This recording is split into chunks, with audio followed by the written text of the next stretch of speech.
Hey, welcome back to the last of 3 videos I'm producing to launch my new podcast called Innovation Inside the Box. And if you were able to join the first 2 videos, well, you know why I call it Inside the Box as opposed to the much more popular Outside the Box.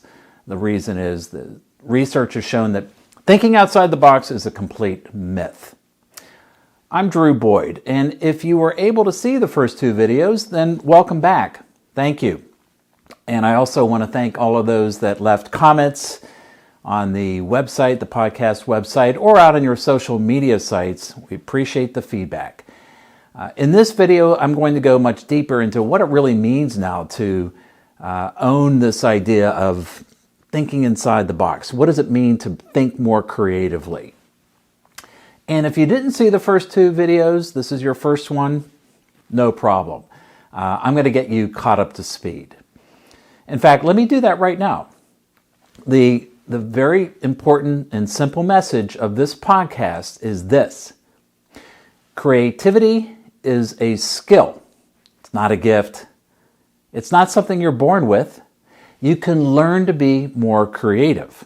And anybody can learn to be more creative no matter where you're starting from on the creativity scale. Hey, you may be one of those people that have been told all their life that you're not creative. You're starting at 0. That's fine. This podcast, we're going to boost you up. We're going to move you up the scale.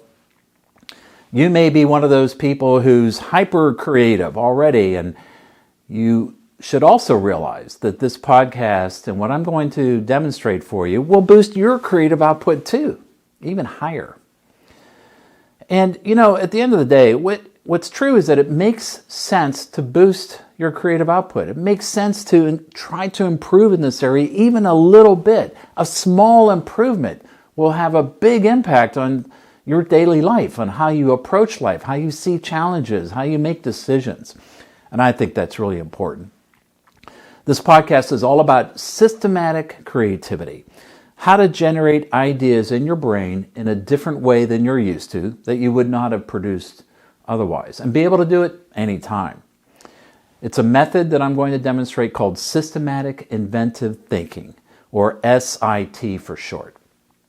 SIT is based on 5 techniques and a set of patterns that you use in a way that will help you generate new to the world ideas. And here's what I would say about this method. I love this method, but just for 2 reasons.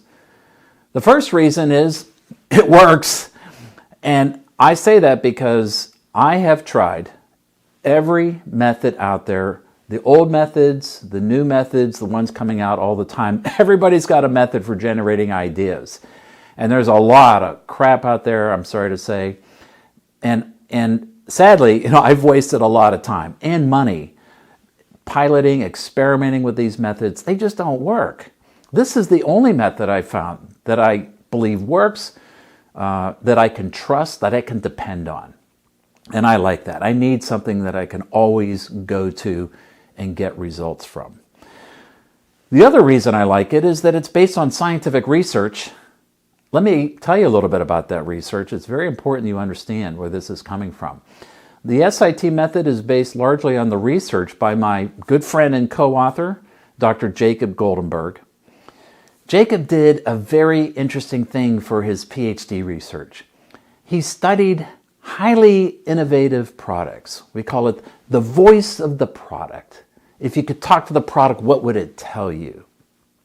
He studied those innovative products initially to find out what made them different from one another. And what he found instead is that highly innovative products, they have more in common with one another, that they tend to follow patterns that can be reapplied to any product, any process, service, business model, an organization, an individual.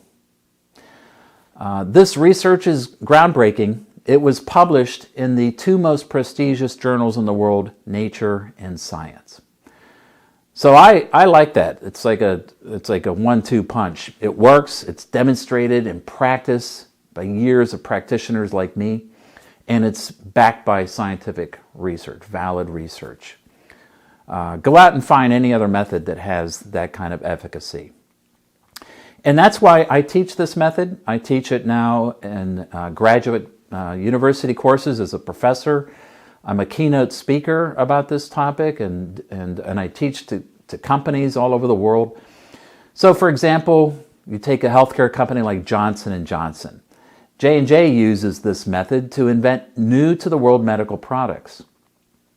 Companies like Procter & Gamble, the consumer goods company, it's used this method for a variety of things like home good products, air fresheners and things like that. It's also used it in its family care products like diapers and paper products and things like that. You also take a look at a big industrial company, a company like GE. GE Aviation has used this method to improve technology in the cockpit of aircraft, for example. But it's not just big global companies that use this method. It's also small companies. I've seen startup companies use this. Even when they already have their startup product, they're still using the method to innovate on top of what they already have to really, richen it and strengthen it and bolster the value of it. That's a great method. If you're in financial services and looking at mergers and acquisition, I've seen companies use it to take the target company's products and try to innovate over them to see if there's more potential to be squeezed out of it. A classic use of the tool in an M&A scenario.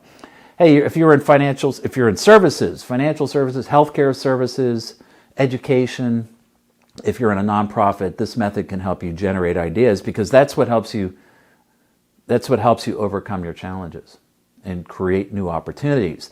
So what's it going to be like for you to learn the SIT method? Let me talk a little bit about that. You want to focus in this podcast of taking out learnings about first the 5 techniques. The 5 techniques and the set of principles. Let me talk about the 5 techniques. There's 5 of them, but that doesn't mean you have to master all 5 right away. In fact, I don't recommend that at all. You're going to find that as you learn about the 5 techniques, you're going to find one that just seems to fit with who you are, kind of speaks to you. And that's the one you want to go to. That's the one you want to really dive deep and master and get really strong on it. And one technique will serve you very well, believe me. As you get more familiarity and mastery, then learn the other techniques.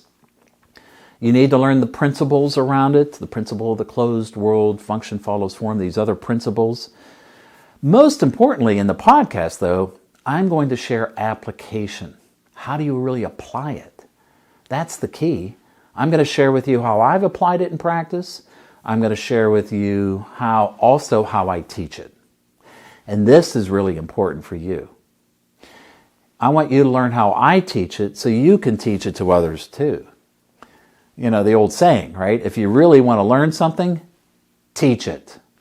And that's what I'm going to do in this podcast. I'm going to give you tips and techniques for teaching the tools. We're going to look at how others have used it. I'm especially going to look at the world around us every day. As I get ready to record a podcast, I'll take a look and see what's going on out there. What's new in the world of technology or new products or services or events. You know why? Because we always want to be on the lookout for the 5 patterns. We want to do what's called pattern spotting. See what's out there in the world. And from that, we can learn so much. We can really, first of all, prove to ourselves that these patterns are all around us. And it really strengthens, it builds muscle in our creative thinking. And I think that's important. So I'm going to talk about how you should use it too. What's your game plan for using this method? I mean, think about it. Eventually, I want to get you to the point where using this method is second nature. Imagine you're sitting in a meeting with a bunch of colleagues or clients. And imagine now you have the ability right then and there to start applying techniques to generate new-to-the-world ideas. Right there. Even better, you would now have the ability to facilitate them to produce ideas using the method. Now, think about how your value increases. Your stock really goes up when you have this ability right in the moment to do this. You could imagine a scenario where you're getting ready for a big presentation, a big project, where you need that blockbuster idea. Where's that idea going to come from? You need a technique. You need a structured way to generate ideas so you can count on it every time. The other thing that is true is that, at some point you're going to face the biggest challenge, really the biggest challenge of your life. Where's that idea going to come from? You need a way to generate ideas. Ideas are the currency of success in life. And so I want you to take a look at what we have to offer here in this podcast. I think you can get a lot out of it. But what I would ask you to do first is, if you like what you hear here and you think you have an interest in this, go out and post about it. Leave a comment on the podcast website or on your social media sites. We really do want to know what you're thinking. And if you think this is going to have value for you, please subscribe. Thank you.